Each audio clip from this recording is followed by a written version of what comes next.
Market capitalisation sales के मुकाबले। हमारे साथ चंदन तपड़िया साहब जुड़े हुए हैं। चंबल फर्टिलाइजर्स के बारे में आपकी राय चार्ट्स पर। सेल जी देखिए, चंबल फर्टिलाइजर मेरे हिसाब से एक मेजर कंसोलिडेशन ब्रेकआउट होने वाला है। आप देखोगे पिछले लगातार 5 वीक से एक दायरे में नीचे में बार बार 125 के आसपास का सपोर्ट आ रहा है। आज भी इसने 125 का लो बनाया, लास्ट वीक में भी 25 का लो था, इनफैक्ट 4 वीक पहले भी इसमें 125 का लो था। तो 125 के आसपास इस काउंटर में सस्टेन बाइंग इंटरेस्ट देखने को मिल रही है। और मेरे हिसाब से जिस हिसाब से अब कंसोलिडेशन ब्रेकआउट हो रहा है और पॉजिटिव ट्रिगर मिल रहे हैं इकोनॉमी रिलेटेड, फर्टिलाइजर कंपनीज में मोमेंटम बनेगा। नीरज जी ने जिस हिसाब से अभी डिस्कस किया है, तो यहाँ पे पहला टारगेट रहेगा 139, जो लगभग 17 अप्रैल वाले वीक का हाई था। उसके ऊपर कम से कम 160 रुपए तक के मोमेंटम बनने चाहिए। तो 139 और 160 के लेवल के लिए यहाँ पे ट्रेडिंग की सलाह हो सकती है। 125 के सपोर्ट से चंबल फर्टिलाइजर में खरीदारी करनी चाहिए। बहुत बढ़िया स्टॉक आपने बताया है। और देखिए, फर्टिलाइजर सेक्टर के ऊपर तो फोकस होगा ही, और इस बार तो फर्टिलाइजर सेक्टर के आंकड़े भी बहुत अच्छे आएंगे, तो नंबर्स में भी कोई डिसअपॉइंटमेंट नहीं होगा। तो देखिए, 3 नए खिलाड़ी हैं आज। चंबल फर्टिलाइजर नीरज जी ने अपनी टीम में शामिल किया है। दिन के हाईएस्ट लेवल 3.5% ऊपर ये स्टॉक भागता हुआ नेशनल पेरोक्साइड में 10% के आसपास का सर्किट था। तो देखिए, ये स्टॉक करीब वहीं तक गया और अब भी 8% ऊपर कारोबार कर रहा है। 10 फैक्ट में सर्किट लग चुका है और 10% के सर्किट के वहां पर देखिए फ्रीज होता हुआ नजर आ रहा है। तो ये वो स्टॉक्स हैं जो शानदार प्रदर्शन आज के सत्र में दिखा रहे हैं। और अब सबकी निगाहें और टिकी रहेंगी कि वित्त मंत्री जी कितने बजे प्रेस कॉन्फ्रेंस करती हैं। लक्ष्मण जी कुछ ना कुछ ढूंढ के बताएंगे आपको क्या समय है प्रेस कॉन्फ्रेंस का, क्या कुछ अनुमान निकाला जा सकता है। लेकिन सुबह जो उन्होंने बताया था, देखिए उसमें भी उनका कहना था कि सबसे ज्यादा फोकस एग्रो सेक्टर पर होने वाला है। तो उस लिहाज से अगर आप देखें तो ये एग्रीकल्चर सेक्टर से जुड़ी हुई कंपनियां शानदार प्रदर्शन आज दिखा भी रही हैं। 5% ऊपर आईसीआईसीआई बैंक, एलएनटी में 5% की तेजी, एक्सिस बैंक 4% ऊपर, एचडीएफसी बैंक 4% ऊपर। तो बैंकिंग स्टॉक्स ने देखिए अभी भी बाजार को संभाला हुआ है। करीब करीब 800 पॉइंट की तेजी बैंक निफ्टी में इस समय देखने को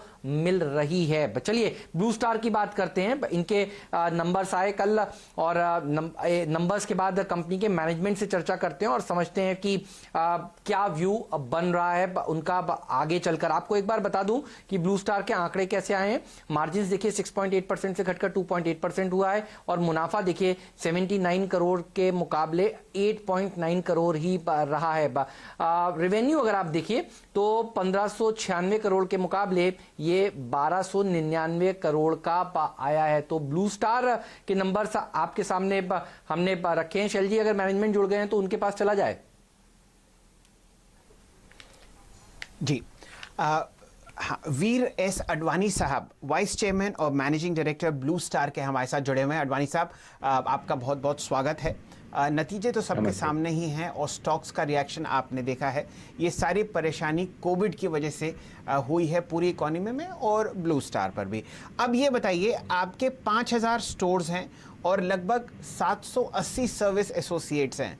कब आप मान के चलते हैं कि ये सारे 5000 स्टोर्स आपको खुलते हुए दिखेंगे, और जो समर थीम है बाजार की, वहां पर आप अच्छे रेवेन्यूज और अच्छे प्रॉफिट्स कमाते हुए दिखेंगे? कितने महीने यहां से? गुड मॉर्निंग, नमस्ते। हमारे 6000 स्टोर्स है और उनमें से कल 3000 खुले थे, part time, not full time. तो अभी आज तक आधा स्टोर्स खुले हैं। अभी लॉकडाउन 4.0 का अनाउंसमेंट कल आया है। हमें देखना पड़ेगा 2-3 दिन में क्या बोलते हैं, मगर हमें उम्मीद है कि ये 6000 स्टोर्स जून 5 तक खोल जाएंगे। तो 5th of June should be the opening of all our stores around the country. That is our hope. क्या आपका एक्सपेक्टेशन है सर? अब कोविड धीरे धीरे करके देखिए लॉकडाउन जिस हिसाब से ईज हो रहा है, आपको लग रहा है कि डिमांड वापस से आएगी खास तौर पर? और सरकार के इस पैकेज पर भी अपनी राय दीजिए, क्योंकि 20 लाख करोड़ रुपए का राहत पैकेज के अनाउंसमेंट से जाहिर सी बात है डिमांड तो बढ़ेगी फिर हर तरफ, चाहे वो आपके प्रोडक्ट्स की हो या फिर दूसरे प्रोडक्ट्स की हो। आपकी टिप्पणी क्या है इस पैकेज के ऊपर जो कल मोदी जी ने पेश किया है? तो मार्च में, पहले मैं मार्च का समझाता हूँ। मार्च में 600 करोड़ का रेवेन्यू लॉस हुआ था कोविड के वजह से। वो 600 करोड़ में हमें ऐसे 70 करोड़ का प्रॉफिट बनाने का था, वो लॉस्ट हो गया। अभी अप्रैल में आए हैं, अप्रैल के सेल्स तो आपको पता है क्लोज टू 0 हो गए। मई में थोड़ा शुरू हुआ है, तो हमें अभी लगता है कि बाकी मई और जून में डिमांड डेफिनेटली वापस आएगा।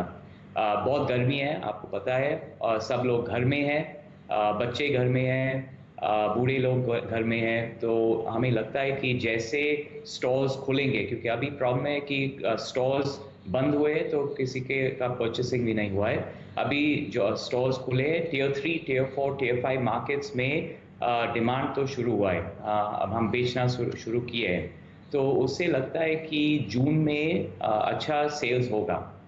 ये पैकेज में हमें बहुत very positive about it. Main thing that we are looking for is to put more money into the hands of consumers. आपने ही बोला था कि डिमांड को पुश करने का है, तो अगर कंज्यूमर्स को हाथ में पैसा मिलता है, टैक्स कट हुआ, नहीं तो डायरेक्ट डिपॉजिट हुआ, जैसे भी सीतारामन अनाउंस करती है, जब भी पैसे हाथ में जाते तो डेफिनेटली परचेसिंग शुरू होगा, और पहले परचेसिंग घर में होगा। तो हमें लगता है कि एसी एक ऐसे चीज़ है जो जून जुलाई में बिल्कुल बिकेगा। जी अडवाणी साहब, एक प्रश्न ये भी है कि जिस हिसाब से आपने कोविड की परेशानियां देखी हैं, सैलरी क्लासेस घर में हैं, बहुत जगह सैलरी कट्स हुए हैं, बहुत जॉब लॉसेस भी हुए हैं, तो आप अपनी सेल्स बूस्ट करने के लिए कोई नए पैकेजेस लॉन्च करेंगे, कोई डिस्काउंट ऑफर करेंगे? किस हिसाब से लोग आपके शोरूम्स में वापस आएंगे जो कि लगभग 6000 हैं और उसमें 50% आपको फिलहाल खुले हुए मिलेंगे? जी, तो पहले अभी नेक्स्ट वीक से लगता है कि ई कॉमर्स भी खुलेगा, तो पहले हमें लगता है कि लोग ई कॉमर्स पे खरीदेंगे क्योंकि वो कॉन्टैक्टलेस परचेस है। मगर हमारे डीलर और रिटेलर्स भी सब एंटरप्रेन्योर्स हैं, तो उन्होंने भी शुरू किया है व्हाट्सएप पे सेलिंग। तो वो क्या कर रही है कि वीडियो व्हाट्सएप पे प्रोडक्ट दिखाते हैं सब लोग को जो घर में है, और इसी समय इसी जैसे सब लोग खरीद रहे हैं। तो हमें लगता है कि गोइंग फॉरवर्ड बहुत लोग स्टोर्स में नहीं आएंगे क्योंकि रिस्ट्रिक्शंस होंगे गवर्नमेंट से, और फिर भी लोग को भी थोड़ा रिस्ट्रिक्शंस होंगे आने के लिए। मगर टेक्नोलॉजी तो है, और ब्लू स्टार में हमने बहुत साल से डिजिटल टेक्नोलॉजी में इन्वेस्ट किया है।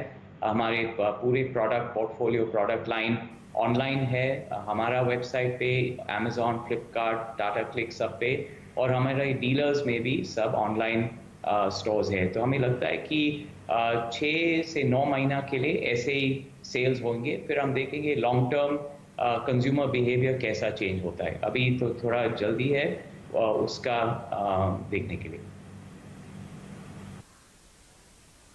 बिल्कुल सही कह रहे हैं आप। तो इस समय का खबर आ रही है, मैं आपके पास अभी लौटता हूं। शाम 4 बजे एफएम की प्रेस कॉन्फ्रेंस होगी, ये साफ देखिए खबर आ चुकी है। तो सब लोग जानना चाहते थे वित्त मंत्री जी की प्रेस कॉन्फ्रेंस कब होगी। तो 20 लाख करोड़ रुपए का राहत पैकेज का अनाउंसमेंट तो देखिए कल मोदी जी ने किया है, लेकिन अब अगला समय जो इंपॉर्टेंट रहेगा वो 4 बजे रहेगा। तो 4 बजे एफएम एक पीसी करेंगी, यानी बाजार बंद होने के बाद। तो मंदी करने वाले देखिए आज बैकफुट पर रहने वाले हैं, क्योंकि इस प्रेस कॉन्फ्रेंस में बहुत इंपॉर्टेंट ऐलान निकल कर आएंगे, क्योंकि पहली प्रेस कॉन्फ्रेंस होगी। तो देखिए इसमें एक्सपेक्टेशंस बहुत ज्यादा हो जाएंगी। तो 4 बजे का समय आ चुका है आपके सामने, और सबकी निगाहें अब टिकी रहेंगी आज वित्त मंत्री जी के ऊपर। लक्ष्मण जी को फिर से वापस जोड़ेंगे थोड़ी देर में, लेकिन एक आखिरी सवाल सर आपसे ये कि हमने जनरली देखा है, देखिए डिमांड जो है वो टलती है, वो खत्म नहीं होती। जिसको गाड़ी खरीदना है वो थोड़ा रुक कर खरीद लेता है, जिसको एसी लगाना है देखिए वो लगाता है। और एसी इस समय गर्मी के सीजन में नेसेसिटी हो गया है, लग्जरी बहुत पहले हुआ करता था। आपको लगता है क्या आपका स्टॉक अंडर वैल्यूड है? क्योंकि हमने देखा है काफी करेक्शन कई कंपनियों के शेयरों में आए हैं, कई कंपनियां बायबैक का ऐलान भी कर रही हैं। आपको लगता है क्या आपका शेयर इस भाव पर अंडर वैल्यूड है? हमें तो हर वक्त लगता है कि हमारा शेयर अंडर वैल्यूड है, मगर वो तो ठीक है। जो हम फोकस कर रहे हैं हमारा बैलेंस शीट पे, तो हमने अनाउंस किया था पिछले हफ्ते कि हम लॉन्ग टर्म डेट अभी रेज कर रहे हैं, एक एनसीडी इशू करने वाले हैं 300 करोड़ का। तो हमारा फोकस है 12 महीना के लिए कि हमारा बैलेंस शीट को स्ट्रॉन्ग रखने के लिए, क्योंकि डिमांड डेफिनेटली है, तो कोई डाउट नहीं है कि सबको एसी चाहिए, सिर्फ थोड़ा टाइम लगेगा, क्योंकि आपने ही बोला था कि जॉब कट्स हुए हैं, कंज्यूमर डिमांड थोड़ा कम होगा शॉर्ट टाइम के लिए, तो हमें 12 महीना के लिए ध्यान से ये कंपनी को चलाने का है।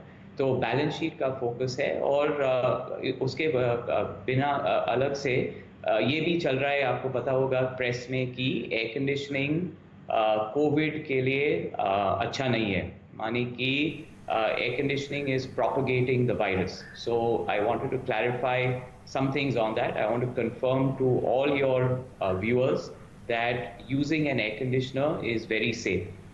सब research papers पूरा दुनिया में आए हैं कि वायरस के समय में अगर सार्स था या मर्स था या कोविड-19 में है, मोस्ट इम्पॉर्टेंट हमें टेम्परेचर और ह्यूमिडिटी का कंट्रोल रखने का है हमारा बॉडी के लिए। अगर टेम्परेचर का रेंज रखते हैं, ह्यूमिडिटी का रेंज रखते हैं ठीक से, तो हमारा इम्यूनिटी बढ़ता है। एयर कंडीशनर यही करता है, टेम्परेचर को 24 और 30 डिग्रीज के बीच में रखने का है, और ह्यूमिडिटी ऑटोमेटिकली 40% to 70% पे रहता है, वो इनबिल्ट है। तो मेरा एडवाइस है सब लोग को कि प्लीज़ एयर कंडीशनर चलाओ, सिर्फ ध्यान से चलाओ, 24 डिग्रीज से 30 डिग्रीज का टेम्परेचर रखो और शांत रहो। तो वो मुझे आपको बताने का था। जी हाँ, अडवाणी साहब, हमारे साथ आपका जुड़ने के लिए बहुत बहुत शुक्रिया। मैं सिर्फ 2 बातें बताना चाहता हूँ। बहुत कम लोग ये जानते हैं कि ब्लू स्टार का फिलहाल 51st ईयर ऑफ लिस्टिंग है, और इस साल आपको ये स्टॉक, अगर आप मार्केट कैपिटलाइजेशन और सेल्स देखें तो सेल्स के नीचे मिल रहा है, सिर्फ 4,500 करोड़ इसकी मार्केट कैपिटलाइजेशन है।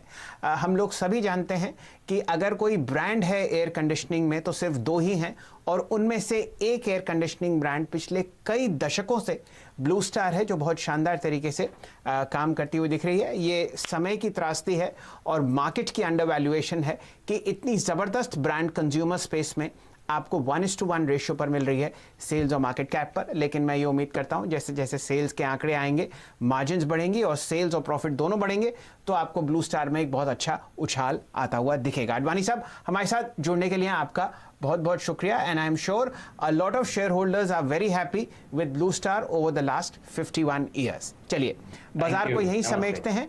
हमारे साथ 10 के दमदार ट्रेड्स में जुड़ने के लिए बहुत बहुत शुक्रिया। फिलहाल निफ्टी आपके सामने 2% ऊपर है, 9,392 के आसपास।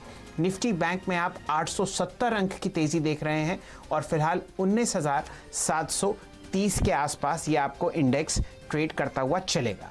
फिलहाल हमारे साथ 10 के दमदार ट्रेड्स पर यही काम समाप्त होता है, लेकिन आगे के शो में आपके साथ जुड़ेंगे सच्चिदानंद उत्तेकर साहब और सुनील सुब्रमण्यम साहब, CEO और MD सुंदरम म्यूचुअल फंड के, और हमारी तरफ से कमान संभालेंगे वीरेंद्र जी।